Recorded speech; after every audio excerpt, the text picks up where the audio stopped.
Durgaiah Goud BC సమాఖ్య రాష్ట్ర అధ్యక్షులు, మోపుదెబ్బ పాపన్న గౌడ సంఘం ఆధ్వర్యం లోపల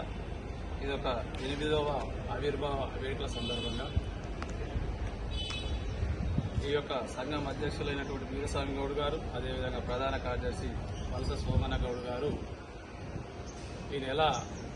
29న బాగులింగంపల్లి సుందరయ్య విజ్ఞాన కేంద్రం లోపల చాలా మంది కులపరంగా కావచ్చు, సామాజిక పరంగా కావచ్చు, వృత్తిపరంగా వారి సేవలు రాష్ట్రంలో ఉన్నటువంటి గౌడ్లు కావచ్చు, ఇతర కమ్యూనిటీకి అందించిన సందర్భంగా అవార్డులు అంటే సర్దార్ సర్వాయి పాపన్న పేరు మీద అవార్డుల ప్రదానం చేయడం అనేది చాలా గర్వకారణం. ఈ కార్యక్రమం చేస్తున్న ప్రతి ఒక్కరికి కూడా మోపుదెబ్బ గౌడ సంఘం వారికి అందరూ కూడా ప్రత్యేకమైనటువంటి కృతజ్ఞతలు తెలియజేస్తూ, ఎందుకంటే సమాజంలో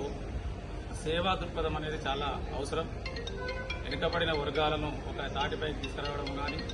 అత్యధిక పేదరికంలో ఉన్నటువంటి సేవ చేసేటువంటి ఆలోచన విధానం కలిగినటువంటి వాళ్లకు ఏదో రకంగా మనం ప్రోత్సాహం ఇచ్చినట్టయితే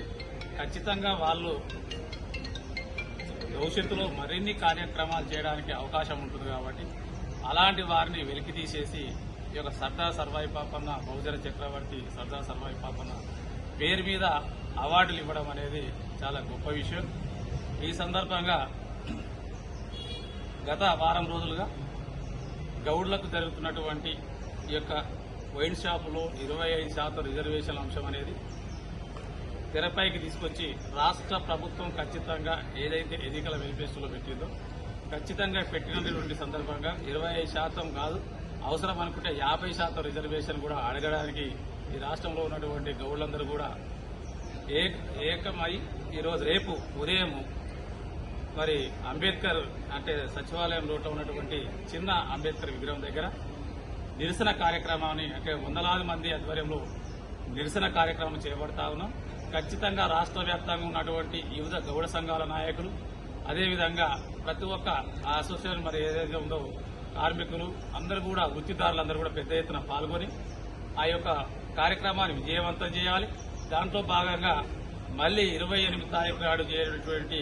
ర్యాలీ ఏదైతుందో దాదాపు ఒక 300 వెహికల్ అనుకుంటున్నాం. ఇక్కడ ఏది మన ట్యాంకు బండు మీద నీరా కేఫ్ నుంచి మరి కిలాషాపూర్ వరకు జరిగేటటువంటి కార్ల ర్యాలీ అయితే ఏదైతే ఉందో ఆ ర్యాలీ కూడా పెద్ద ఎత్తున గౌడ్లు తరలి వచ్చేసి ఈ రాష్ట్ర ప్రభుత్వానికి కనువిప్పు జరిగే విధంగా వాళ్లకు వాళ్ళ లోపల యొక్క మరి గౌడ్లకు చేయాలనే ఆలోచన వచ్చే విధంగా కార్యక్రమం చేయాలని చెప్పేసి, అదేవిధంగా ఈ కార్యక్రమానికి మమ్మల్ని అందరినీ కూడా ఆహ్వానించినటువంటి మిత్రులందరికీ కూడా